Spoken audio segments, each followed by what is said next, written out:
Quiero agradecer la presencia del licenciado Roberto Jiménez González, quien nos acompaña en representación del maestro Artemio Ríos Rivera, director académico de la UPB. Gracias. Y obviamente muchas gracias a la doctora Karina Varela, coordinadora de la maestría en docencia para la educación superior de aquí de la UPB, quien amablemente me invitó para moderar esta mesa y jornada académica. La dinámica será la siguiente: cada expositor, las expositoras tendrán 25 minutos para su ponencia y durante el desarrollo de las mismas se les compartirá a ustedes, ya les compartieron unas tarjetas, con la finalidad de que escriban si tienen alguna pregunta, y al final de cada exposición vamos a elegir una o dos por respeto a los tiempos establecidos, y se les compartirá al lado del conferencista en turno la pregunta. También los demás cuestionamientos pendientes de resolver se harán extensivos a cada ponente para que les puedan responder más adelante. En ese sentido, si ustedes quieren poner su correo electrónico para que justamente puedan establecer algún contacto cada ponente con la persona que tenga alguna duda o que quiera continuar pues ese acercamiento sobre la temática que cada una va a responder. Bueno, vamos a iniciar con nuestro primer ponente, el doctor Rodolfo Viveros Contreras, quien es licenciado en Pedagogía por la Universidad Veracruzana, maestro en Educación por la UPB y doctor en Educación por la Universidad de Baja California. Es miembro del Sistema Nacional de Investigadores e Investigadoras, el SNI. Ha impartido diversos cursos, seminarios y talleres en distintas universidades, entre ellas la Universidad Veracruzana y la UPB. Es miembro del cuerpo académico denominado Educación e Investigación para el Desarrollo Sustentable de la Universidad Veracruzana y ha participado en diversas redes de colaboración en áreas formativas y de investigación con la Universidad de Valencia, el Colegio de Biólogos de la Comunidad Valenciana, la Universidad Politécnica de Valencia y la Universidad Complutense de Madrid. Sus principales temas de investigación se relacionan con la tecnología educativa, la educación superior y la sustentabilidad. En ese sentido, le damos la bienvenida al doctor Rodolfo, quien hablará sobre el uso ético de la inteligencia artificial generativa en educación superior. Bien, bueno, como saben ustedes, hay varios cambios en la educación superior y a través del tiempo ha habido distintos momentos en los cuales se nos ha puesto en encrucijada por algunas cuestiones de avances científicos o tecnológicos, y hoy la inteligencia artificial generativa irrumpe de manera, digamos, brutal en la educación, en el sentido de que ha habido cambios como la inserción de la computadora, del internet y demás, que han dado sin duda giros importantes en el ámbito de la educación, pero con la inteligencia artificial este giro se aceleró muchísimo más. Y desde 2023 para acá traemos ahí diversos dilemas éticos de cómo usar la inteligencia artificial, en el sentido de que, como todos los cambios, nunca estamos preparados con un soporte ético o ideológico para poderlos enfrentar. Nos gana la ciencia y la tecnología y la vorágine de asuntos por ese lado. Y cuando vemos al salón de clase, ya los estudiantes usan inteligencia artificial generativa, ya tenemos estudiantes que nos ganan a los profesores en el sentido del uso de distintas herramientas tecnológicas, y lo peor del caso es que no tenemos como un escenario moral y ético que cobije el uso de ese tipo de inteligencias, y sobre todo que afecte o beneficie el proceso de enseñanza y aprendizaje. Y en ese sentido, hoy yo quiero ofrecerles más que un recetario de cuestiones éticas o morales de lo que se debe revisar, porque estamos en el proceso de construcción de esta ética, es decir, nos han rebasado en términos de generacionales y demás, y estamos apenas como construyendo un marco ético que permita como cobijar el uso de estas inteligencias. Por lo tanto, lo que aquí hablaré sí será de algunos marcos normativos, digamos, generales, como los que propone la UNESCO, o algunas cuestiones de la Unión Europea, y de ahí más bien Citaré algunos casos para incitar al debate y que como formadores o posibles formadores pudiéramos estar construyendo colectivamente ciertas directrices que nos permitan usar estas herramientas de manera lo más provechosa posible. ¿Ok? Muy bien. Bueno, adelante, vamos a saltarnos todas las primeras hasta esa. Muy bien. Bueno, a partir de 2023 ha habido un auge interesante de los modelos de lenguaje largos, que así se denomina de manera técnica. Ustedes identificarán algunos de ellos en ese gráfico que coloco allí, como es el caso de Gemini, ChatGPT, Cloud Copilot, Smodin y demás. Y estos modelos de lenguaje largos han permitido, como ustedes saben, la inteligencia artificial funciona a través de una gran cantidad de datos, que se aplica a ciertos parámetros, a ciertos patrones lógicos, que nos permiten de alguna manera representar el lenguaje humano. Y ahí es donde trastoca realmente la inteligencia artificial nuestras creencias y nuestros propios procesos de enseñanza y aprendizaje, en el sentido de que lo humano es lenguaje, es decir, todo lo hacemos a través del lenguaje. Y si la inteligencia artificial se ha logrado meter a esa parte de poder representar el lenguaje humano, tenemos ya un asunto bastante interesante que discutir en términos de que estos modelos de lenguaje largos logran representar lenguajes humanos, ¿no? Digo representar porque hay toda una discusión teórica si realmente aprenden solitas las inteligencias artificiales, si realmente se le puede llamar aprendizaje.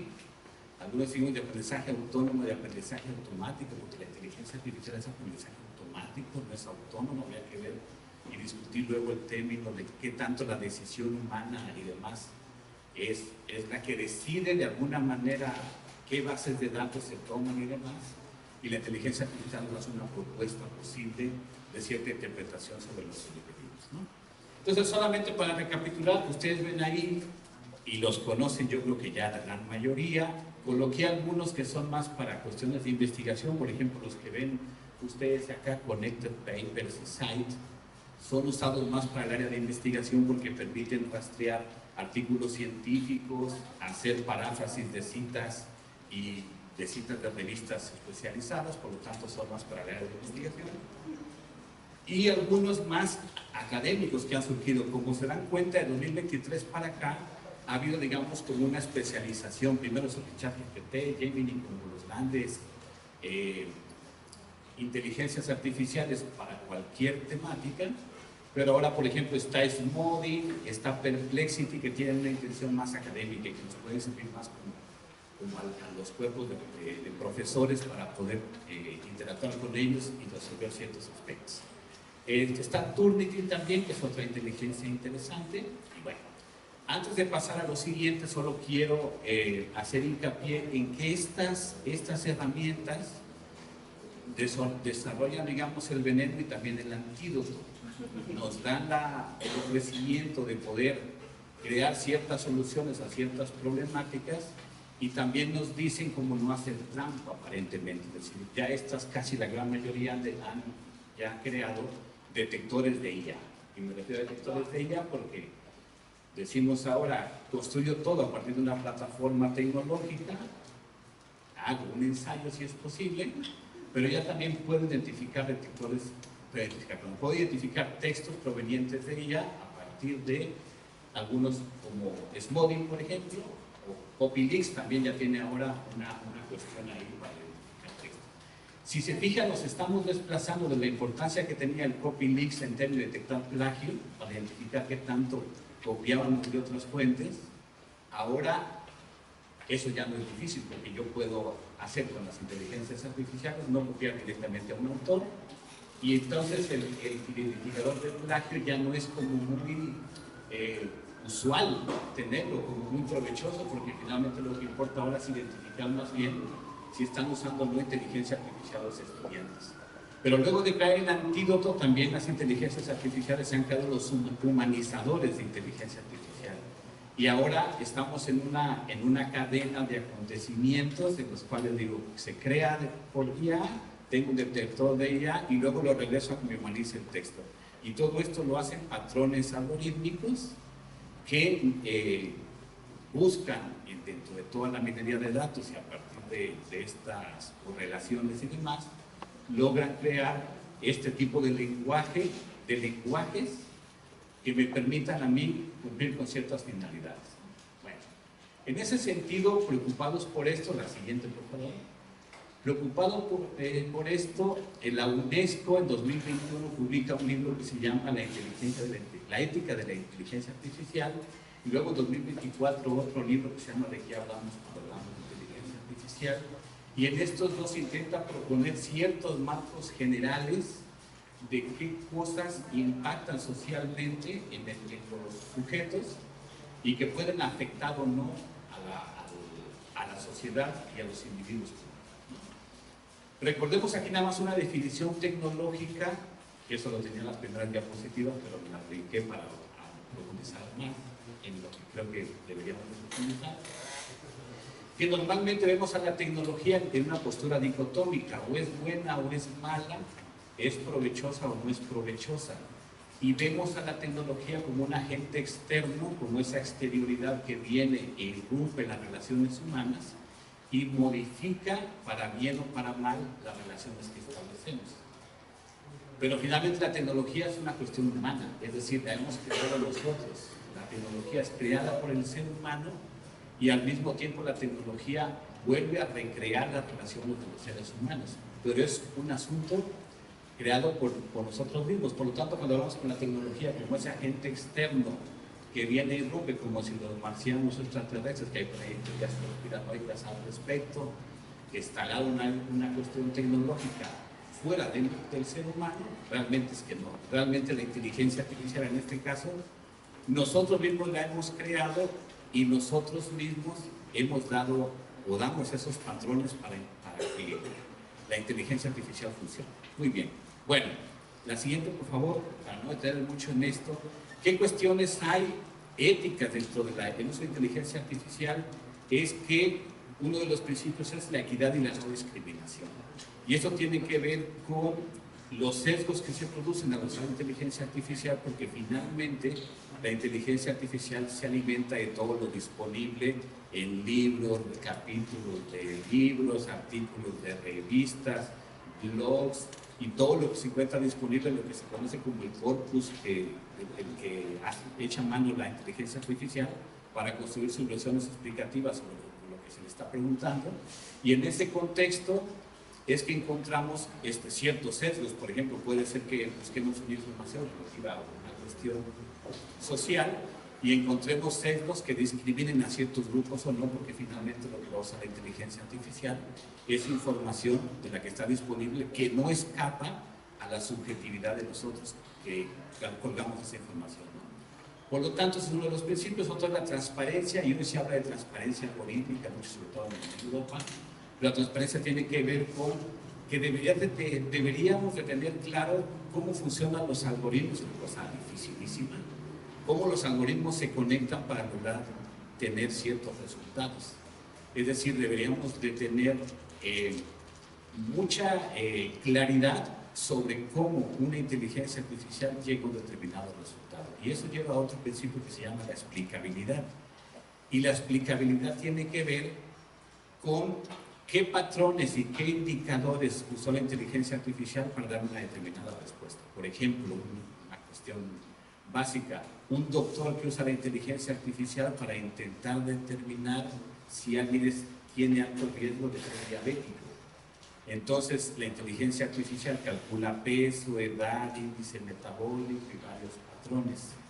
Cuando que eso le ayuda a determinar a un doctor si esa persona tiene un riesgo metabólico. Con la inteligencia artificial arroja ese resultado, pero yo como doctor estoy obligado a explicar y a identificar qué patrones y qué indicadores estoy yo presuponiendo que están inmiscuidos para dar una determinada decisión, y por lo tanto el saber el por qué la inteligencia artificial da un determinado resultado y no que patrones, ¿no? Bueno, la otra, voy a ir un poco más rápido: supervisión y decisión humana, antes de que Karina me vea feo, ya me pasé del tiempo.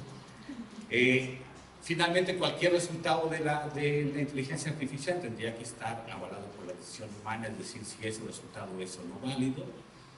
La responsabilidad de rendición de cuentas, hubo un caso en Estados Unidos de un adolescente que se suicidó hace poco menos de 6 meses al interactuar con un chatbot que era como la novia, el chatbot, y empezó a interactuar. El chatbot le empezó a dar sugerencias de que se suicidara, tal y tal, y el adolescente se suicidó. Entonces había una demanda ahí puesta en a quién demando si hay una inteligencia artificial que parece que está en el éter, ¿no? Entonces, no debe de escapar la inteligencia artificial a responsables directos de que son los diseñadores, desarrolladores y demás, para evitar este tipo de situaciones que pudieran generar controversia. ¿Okay? Bueno, y el otro más, que ya no me acuerdo, me tengo que sumar aquí, ya me acordé, la sostenibilidad, que tiene que ver con los gastos energéticos, o energía más bien, perdón, que se producen cuando se usa inteligencia artificial. En el futuro inmediato están trabajando en computadores cuánticos, por ejemplo, ahora, que tienen que ver con aspectos ya de dejar los semiconductores, el silicio, irse a otro tipo de materiales que serán mucho más potentes y que sin duda en unos 10 años habrá ya, o menos a lo mejor, habrá este tipo de computadores cuánticos, por ejemplo, y que habrá que hacer un cálculo de qué impacto tendría en el ambiente y demás. Y ahí está otra cuestión ética. Hasta aquí son como un gran marco ético de lo que ha construido la UNESCO, algunas asociaciones internacionales, pero si se fijan, nada claro como al interior en términos educativos, ¿no? Siguiente. Bueno, voy a mencionar algunos estudios muy rápidamente del 24 al 25 que han surgido para analizar cómo estamos nosotros en las aulas en el uso de la inteligencia artificial generativa. Y entonces, siguiente, por favor. Los docentes, por lo menos recuperaría aquí 3 estudios que se han hecho en Latinoamérica principalmente. Siguiente. Nada más puse las pantallas para que vieran que no lo estaba inventando. La siguiente. Y luego la siguiente. Estos artículos de investigación en general, en los profesores señalan que tienen al menos 3 usos que les están dando. Un uso estratégico, un uso mecánico y uno más de, bueno, eso no es una cuestión de rechazo. Los que la rechazan obviamente señalan que no estamos preparados y que esto afectaría los procesos de enseñanza y aprendizaje al permitirle a los estudiantes basarse en inteligencias artificiales para desarrollar tareas, ejercicios, aplicaciones o lo que fuera. Los que la usan de manera mecánica la usan más bien para cuestiones de afinar redacción, estilo, gramática, sintaxis. Yo genero un texto o un plan de clase, no quiero que se vaya tan feo, quiero que tenga comas, puntos, que me sugiera y amplíe la información, y entonces lo meto a ChatGPT y me hace una readecuación de mi escrito, y los profesores están haciendo eso en su plan de clase. Y lo que se evidencia en las investigaciones es que, no sé si sea una excusa o no lo sé, pero bueno, ya lo discutimos después, es que no lo están usando para construir un saber, un conocimiento, sino solamente para meramente cuestión de afinar el estilo y la redacción. Y por lo tanto, señalan algunos de ellos, no estoy faltando alguna cuestión de moral o ética, que ahí ya discutiremos, o por lo menos generaremos preguntas, hasta dónde podría ser que es una cuestión válida o no, solamente se están apoyando con la misma cuestión de redacción. Y la otra estratégica que sí tiene que ver con interactuar ahora con la nueva moda de los prompts, que ahora se sabe, con las indicaciones que yo le doy a una inteligencia artificial denominada prompters ahora que está en boga. Que yo interactúo sí con las inteligencias artificiales para generar contenido. Es decir, si voy a dar una clase sobre constructivismo, le pregunto qué decía Vygotsky, qué decía Piaget, y luego le hago preguntas ahí como de buscapiés para que me dé más información, y eso es el uso más estratégico de la inteligencia artificial. Y lo están también usando. Hay esos 3 tipos de usos en general. Siguiente. La siguiente. En estudiantes podemos ver ahí algunas opiniones. De manera curiosa, la mayoría, la siguiente por favor, solamente puse las versiones de los artículos de investigación, la siguiente y luego la siguiente. En los principales resultados en estudiantes, de manera curiosa, los estudiantes dicen que sus profesores tienen poca disposición para usar la inteligencia artificial y que no les alientan en su mayoría al uso de la IA, más bien que hay críticas fuertes de profesores hacia estudiantes por el uso. ¿Por qué razón? Principalmente porque no hay una cuestión ética sólida que permita el uso, y entonces hay esa crítica de los estudiantes. Pero de manera curiosa, y aunque no he encontrado datos muy precisos, dicen los estudiantes que sí les facilita el proceso de enseñanza y aprendizaje. Los estudiantes entienden el uso de la IA y dicen que sí se apoyan en ella, que sí les permite tener mayor posibilidades de aprendizaje. Yo lo encontré todavía en esas investigaciones, habría que rastrear mejor, que tanto en el proceso de construcción mismo, pero al menos los estudiantes, son estudios de percepción, es lo que el estudiante me señala. Muy bien. Siguiente. Y siguiente para que lo entiendan. Muy bien. Me voy a meter un tanto ahora a salirnos de la parte social. Y bueno, hay como una tendencia general, después, primero viene como un trancazo de que la inteligencia artificial nos va a aniquilar, adormecer en nuestra forma de construir el proceso de aprendizaje, y viene como un asunto de rechazo.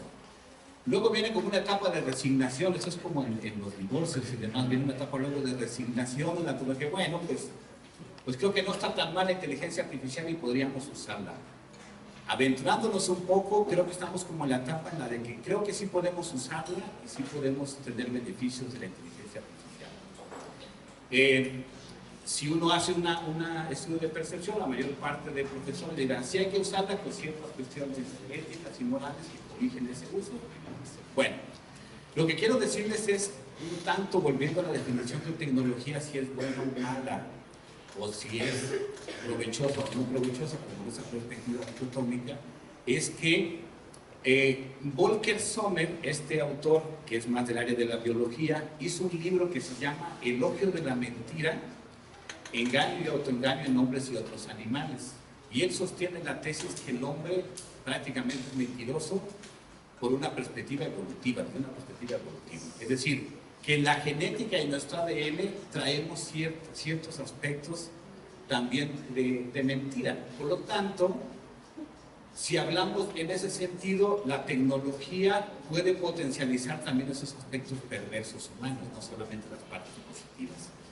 Seguimos en la siguiente. Solo que tal vez el ejemplo, esta luciérnaga que se llama Photuris y la otra luciérnaga que se llama Photinus, que son de dos géneros distintos. Las luciérnagas Photuris, Volker Sommer retoma, bueno, debo decirles antes esto, Volker Sommer retoma en varias especies de animales cómo se da la mentira desde la perspectiva evolutiva para sobrevivir, que dice que lo mismo pasa en el hombre, en una tesis de la mentira como cuestión evolutiva. Entonces, las luciérnagas Photuris emiten ciertos destellos que confunden al macho de la especie Photinus. Cuando el macho viene a querer copular con la hembra Photuris, la hembra Photuris se la come. Por eso puse un plato de espagueti en medio con una sentencia. Porque en realidad lo que busca aparearse y la otra se la come. No es una mentira en el sentido consciente como la conocemos de manera humana, pero es algo que ha desarrollado biológicamente para poder sobrevivir la luciérnaga Photuris. Igual, este mono que llaman mono capuchino, que es el Cebus apella, es un mono que también cuando hay comida y está de su misma especie, hay comida que están 5 o 6 monos capuchinos intentando comer, un mono grita en señal de alerta para que corran los demás pensando que viene un tigre, un jaguar, lo que sea, a comérselo, y él se queda con la comida. Esos ejemplos que Volker Sommer retoma desde la biología, desde la teoría y la evolución, y luego entonces dice que también el hombre se engaña y autoengaña para lograr ciertos propósitos en la vida. Por lo tanto, lo que quiero hacer alusión aquí es que la inteligencia artificial, su uso no escaparía tampoco a estas perspectivas del uso humano, ¿no? Muy bien. Siguiente, por favor. Entonces, pues hay un ejemplo con un demonio que además tiene un cuerpo, que es un robot, y le dice al estudiante que está intentando hacer como un ensayo, una tarea, dice, no te desgastes, aunque me salió ahí medio desgastes, usa ChatGPT, ¿no? Y entonces el engaño como estrategia evolutiva, y la IA puede perfeccionar estrategias de engaño para hacerlas más efectivas y obtener ventajas. Y eso lo vemos en los estudiantes y también nosotros como profesores, de alguna manera también lo vivimos. Adelante. Bueno, y ya creo que ya casi me está acabando el tiempo. 3 minutos, rapidísimo. Solo ya casi para cerrar, quiero tomar como dos ejemplos. Uno es el escándalo social de 1996. No sé si alguien supo ese acontecimiento que ocurrió en el 96, pero Sokal, un físico, usó lenguaje matemático, extrapolándolo a las ciencias sociales, con citas grandilocuentes, con una gran articulación semántica de un texto, lo envió a la revista Social Text como una broma y se lo publicaron. Es decir, él lo que hizo es, y quería demostrar es que en ese momento la revista, que tenía un enfoque postmoderno y que había no sé si ubiquen a Derrida, pero ya Derrida era más que publicaba en esa revista, que usaba lenguaje físico y matemático y con grandes digamos, extrapolaciones de conceptos, al parecer con mucho contexto, y Sokal quiso demostrar eso y entonces mandó a la revista y le publicaron el artículo. Se conoce como el escándalo Sokal, ya no me da tiempo de explicarles más, porque quiero explicarles más del otro libro, y entonces ahí lo dejo. Solo es para mirar cómo no había inteligencia artificial en el 96 y se pudo hacer algo de eso. El libro de Hipnocracia de Xin-Wei Chun, filósofo chino, vive en Hong Kong, todavía está ahí metido en China, creó un libro que se llama La Hipnocracia. Ese libro reciente se publicó ahorita en enero y es considerado quizás el libro más prometedor en el tema de la cuestión esta de la democracia, de cómo los sistemas digitales controlan las mentes humanas y que ya no es la fuerza, sino más bien la manipulación a través de la inteligencia artificial. Por eso le puso Trump y Mox y la nueva arquitectura de la realidad. Ese libro fue catalogado por muchos en enero cuando salió, parecido a Vigilar y Castigar de Michio Foucault, como que va a revolucionar el pensamiento. Bueno, resulta que en abril una italiana quiso entrevistar a Xin-Wei Chun para hacerle una entrevista y no lo encontró porque no existe. El autor no existe. Está creado el libro con inteligencia artificial generativa. El País le dedicó una nota en enero diciendo que era la promesa del libro y después retiró esa nota. Porque resulta que el libro es creado con inteligencia artificial, y ahí voy a cerrar ya la intervención.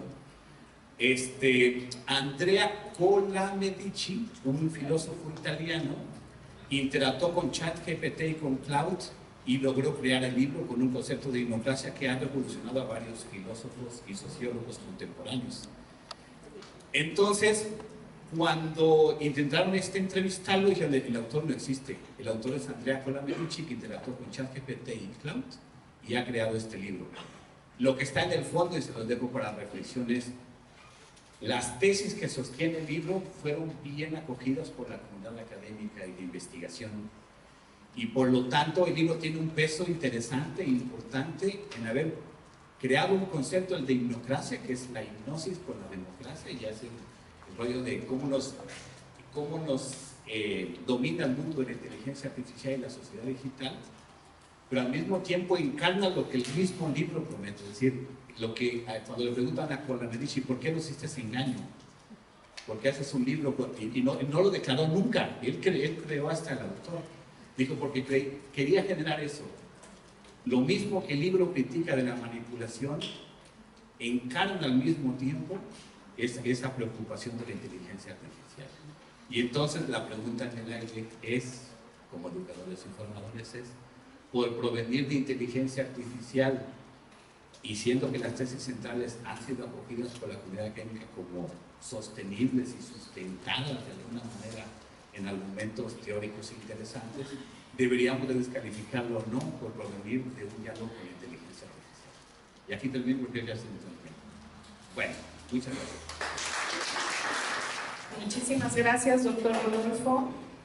Pues sí, definitivamente queda la reflexión, más que el uso de la inteligencia artificial, pues el tema del abuso, diría yo, de estas herramientas, ¿no? Y también como docente, por lo menos yo lo debo de aceptar como el estudiar o el conocer más justamente estas herramientas, porque cómo poder criticar si también quienes no tenemos como todavía ese acercamiento pues también tenemos que aprender a usar para, yo creo que siempre hay un uso guiado, un uso direccionado, un uso en donde podamos, como lo decía hace un momento, orientar a nuestros propios estudiantes para hacer un uso correcto, ¿no? En donde como colectivo, aprender pues mejor, más y de una manera pues también más eficiente, ¿no? No sé si hubiera alguna pregunta específica para nuestro ponente o, como les mencionaba, pues ponerlo en las tarjetas y dejarle su correo electrónico para que si también quieren que nos comparta pues algo de la presentación. Muchísimas gracias, doctor. Ahora es momento de la doctora.